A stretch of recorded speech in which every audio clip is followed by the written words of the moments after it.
चक्रेश्वर शब्द का अर्थ है वो जिन्हें अपने चक्रों पर महारत हासिल है। जब हम कहते हैं कि चक्रों पर महारत है तो उसका मतलब है उन्हें अपने ऊर्जा शरीर पर महारत हासिल है। उन्हें अपने ऊर्जा शरीर पर महारत हासिल है, यानी ये कोई अलग तरह की अनुभूति या बोध नहीं है, बल्कि एक अलग स्तर की क्षमता है। दुनिया में कुछ करने की आपकी क्षमता बस उतनी ही है जितनी आप अपनी ऊर्जा व्यवस्थित कर सकते हैं। दुनिया में ऐसे कई इंसान हैं जिनका या तो शरीर बहुत मजबूत है या बौद्धिक रूप से या समझदारी के मामले में वो काफी तेज हैं, पर वो न तो ज्यादा कुछ करते हैं न कर पाते हैं, क्योंकि उनकी ऊर्जा लचीली नहीं है और सहयोग नहीं करती। तो जब हमें ऐसे लोग दिखते हैं कि दुनिया में कुछ करने की उनकी क्षमता या दुनिया में उनकी सफलता उनके अन्य गुणों से मेल नहीं खाती, चाहे वो शारीरिक बल हो या शिक्षा या बुद्धि या अन्य प्रतिभाएं जो शायद उनमें हों, पर वो व्यक्त नहीं हो पाती क्योंकि उनमें ऊर्जा का पर्याप्त बैकअप नहीं है।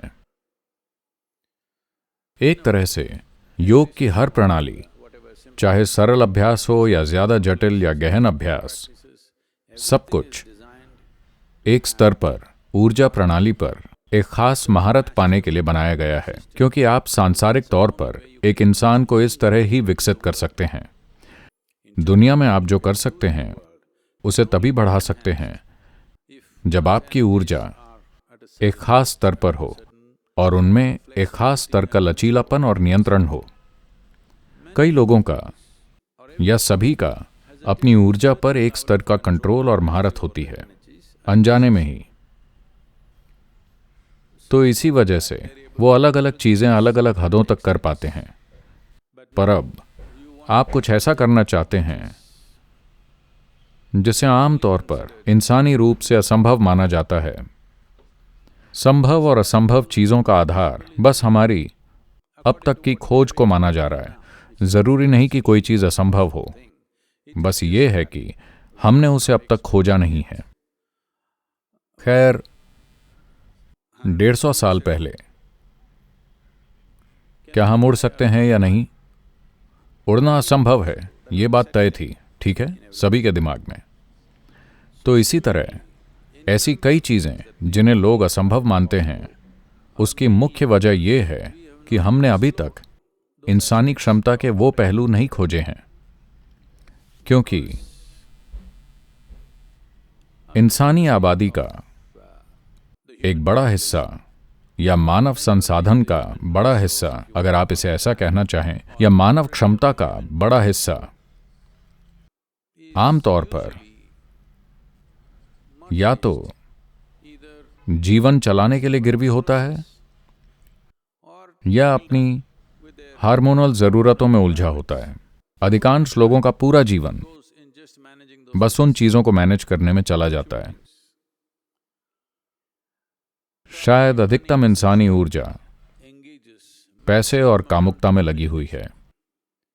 तो एक इंसान अपने जीवन को या दूसरों के जीवन को रूपांतरित करने के लिए कितनी चीजें कर सकता है या उच्च स्तर पर जी सकता है, बात दुनिया में कुछ करने की भी नहीं है।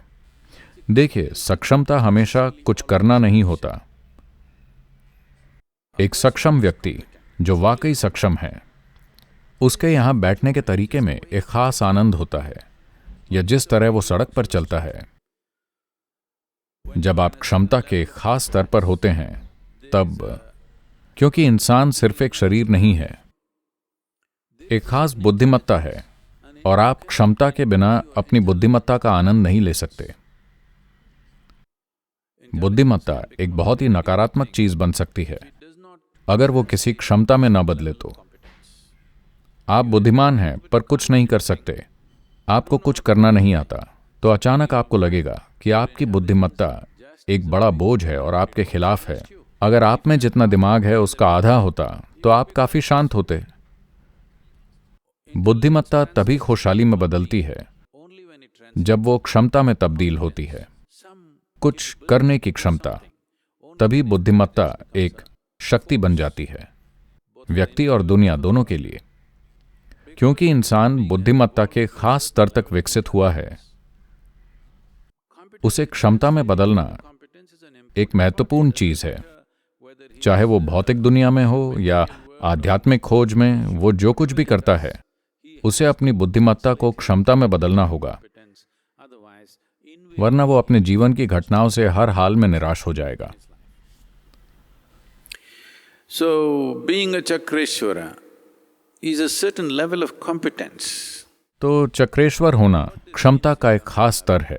इसका मतलब ये है, एक स्तर पे जिसे हम चक्र कहते हैं, ये 114 चक्र जो ऊर्जा शरीर या प्राणिक प्रणाली का एक तरह का भूगोल है, या समझने के लिए मैं चाहूंगा कि आप इसे ऐसे देखें। आप सभी ने कंकाल देखा है ना? तो अब वो आपको स्कूल में एक कंकाल दिखाकर कहते हैं, ये कंकाल प्रणाली है जिस पर मांस चढ़ा है, जिससे इंसान ऐसा बन गया है। तो आप समझते हैं कि शरीर की संरचना या बनावट की अखंडता हड्डियों की वजह से है। वैसे दुनिया में कुछ लोग उस संरचना को खोना पसंद करते हैं, वो अलग बात है, पर आमतौर पर हड्डियों से मानव को मौलिक आकार मिलना चाहिए। ये ऐसा इसलिए है क्योंकि कंकाल प्रणाली ऐसी है। मान लीजिए कोई ऐसा है तो वो कंकाल तंत्र को चुनौती दे रहे हैं। पर मैं चाहता हूं कि आप समझें, एक और कंकाल तंत्र जिस पर हड्डियां और मांस सब कुछ बनता है, वो ऊर्जा प्रणाली है। मान लीजिए हम ऊर्जा प्रणाली का एक नक्शा बनाते हैं। अब ये एक मौलिक कंकाल की तरह है जिस पर हड्डी की संरचना या कंकाल संरचना भी बन रही है और एक आकार बना रही है। अगर ऊर्जा प्रणाली का कोई आकार और रूप नहीं होता तो ये कोई और रूप ले लेती। इसे ऐसा होने की जरूरत ना होती। हड्डियां ऐसे बढ़कर एक सींग बन सकती थीं। ऊर्जा प्रणाली ऐसे समाहित है, तभी सब कुछ उसके चारों ओर बनता है।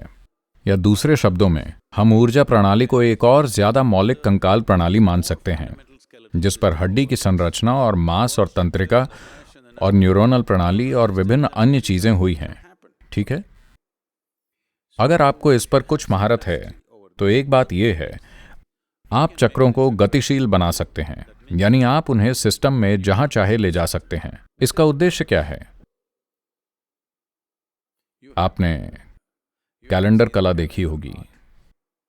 एक योगी ऐसे बैठे हैं और यहां से प्रकाश झिलमिलाता हुआ आ रहा है। आपने ये देखा है? आमतौर पर अगर चित्र किसी युग का है, मान लीजिए कि ये किसी तरह की प्राचीन योग पुस्तक में है, तो आप देखेंगे कि जब भी हाथ में प्रकाश होगा तो सिर के पास प्रभामंडल नहीं होगा। जिनके सर के पास प्रभामंडल होगा उनके हाथ में प्रकाश नहीं होगा। अगर हाथ में प्रकाश होगा तो प्रभामंडल नहीं होगा। ये क्या कहने की कोशिश है? ये चित्र तब का है जब कलाकार पर्याप्त जानकार और सचेत थे, या कम से कम संस्कृति में यह पता था कि यहां यह हुआ है कि कोई अपना आज्ञा चक्र अपने हाथ में ले आए हैं। लोग सोचते हैं कि ये अभय हस्त है। आपको अभय हस्त का मतलब पता है? इसका मतलब है सुरक्षा या बचाव का हाथ। जरूरी नहीं है, नहीं, ये उस बारे में नहीं है। ये वो प्रकाश है जो किसी ने अपने अंदर कमाया है। इसमें बहुत काम लगता है। अब वो इसे लोगों को दे रहे हैं। जो मेरा है वो अब आपका है, क्योंकि अभी यहां कोई है जिसे लाभ उठाना है। अगर ये यहां है तो मेरे लिए अच्छा है, और वहां चला जाए तो किसी और के लिए। तो अभी आप चाहते हैं कि आपकी आज्ञा किसी और को लाभ दे। उन्होंने इसे अपने हाथ में लेकर उठाया ताकि ये आज्ञा किसी और के लिए प्रकाश बन जाए। उस समय का कलाकार अगर जानकार है तो आप देखेंगे कि वो कभी सिर के चारों ओर प्रभामंडल नहीं बनाएगा, क्योंकि ये यहां चला गया है। प्रकाश अब यहाँ है, उनके सिर में कोई प्रभामंडल नहीं है। जब वो ऐसे बैठते हैं तो सिर के चारों ओर एक प्रभामंडल होता है और हाथ से प्रकाश नहीं निकलता। तो आपके चक्रों को हिलाने की आपकी क्षमता, गतिशीलता, यानी आप जीवन की मौलिक संरचना के साथ खेल रहे हैं। मान लीजिए आप भीतरी रूप से अपने घुटने की हड्डी अपने दिमाग में ले जा पाएं, क्योंकि यहां से ज्यादा दिमाग वहां प्रतीत हो रहा है, तो आप इसे वहां ले जा पाएं। यह ऐसा है, बेतुक लग रहा है पर यह ऐसा है।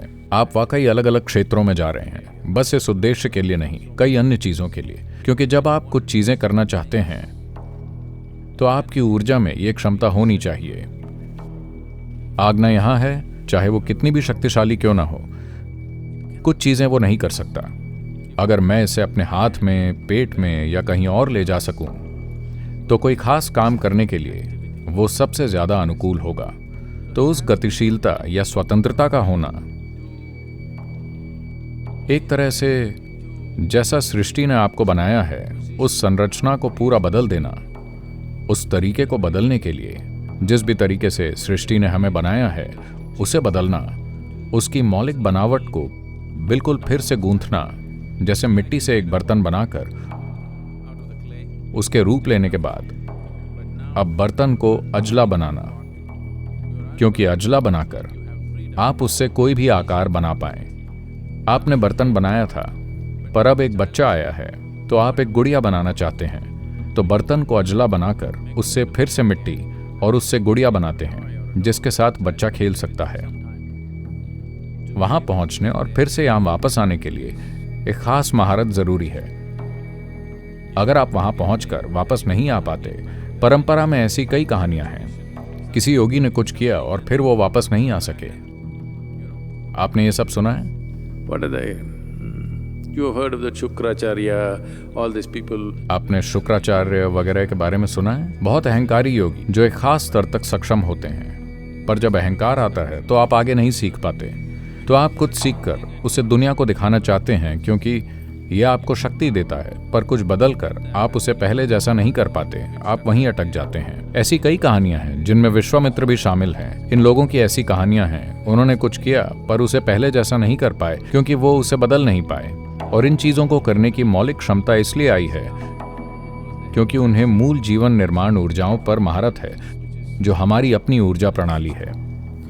So Chakreshwara means somebody who has control over that. तो चक्रेश्वर यानी वो व्यक्ति जिसका इस पर नियंत्रण है, क्योंकि इसके बिना कुछ चीजें नहीं की जा सकती। या आप खुद को कुछ करने के लिए तैयार कर रहे हैं, तो आप चाहते हैं आपकी ऊर्जाएं, विशेष रूप से कुछ चक्र, एक खास तरह से हों। और अगर आप एक खास तरह का काम करते हैं तो आपकी साधना का ये हिस्सा खुद के लिए परेशानी पैदा कर सकता है। ये शायद आपके लिए मददगार ना हो।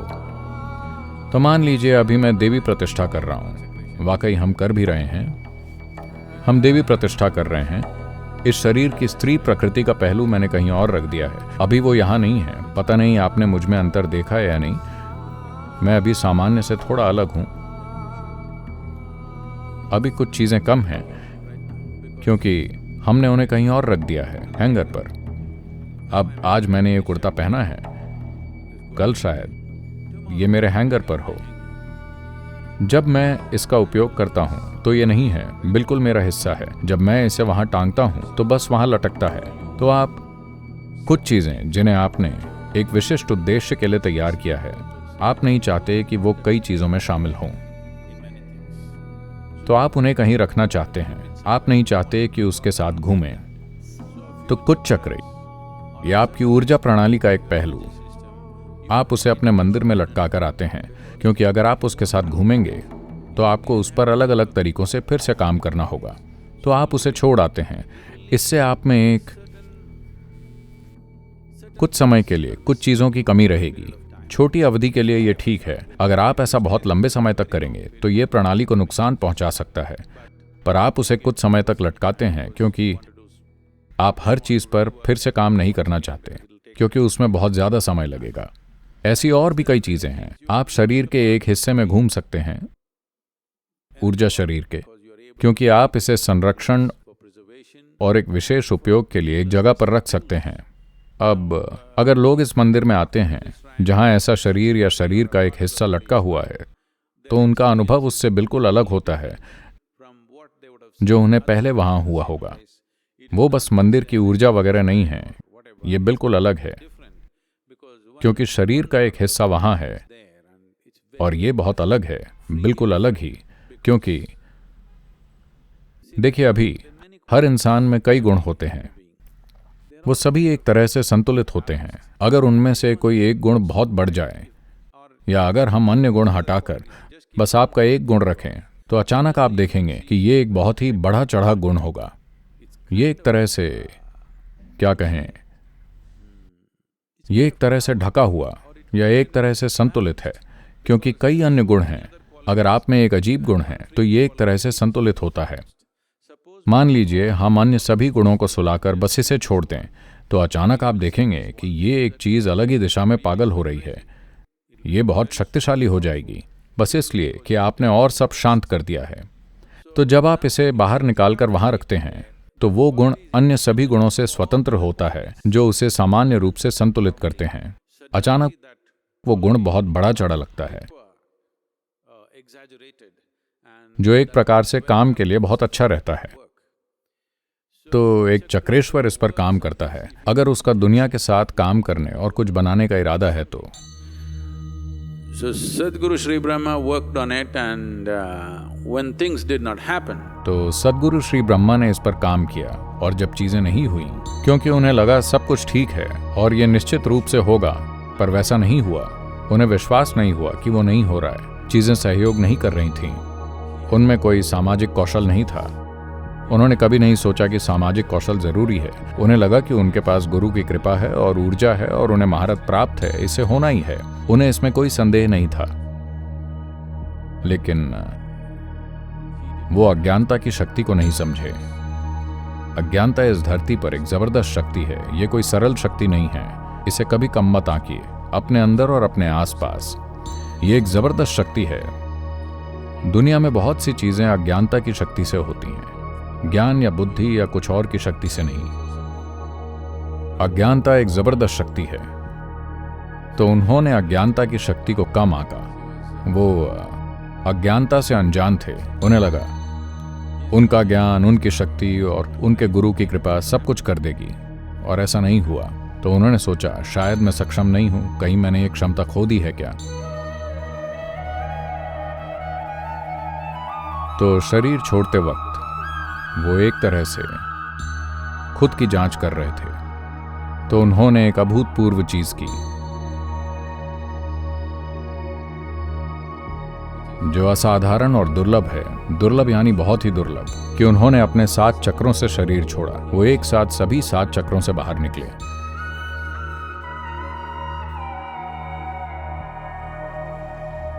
वो बस ये जांच रहे थे कि क्या वो वाकई चक्रेश्वर हैं या खुद को गुमराह कर रहे हैं। ये उनके लिए ये जानने की अंतिम परख थी कि मुझ में क्षमता है या नहीं।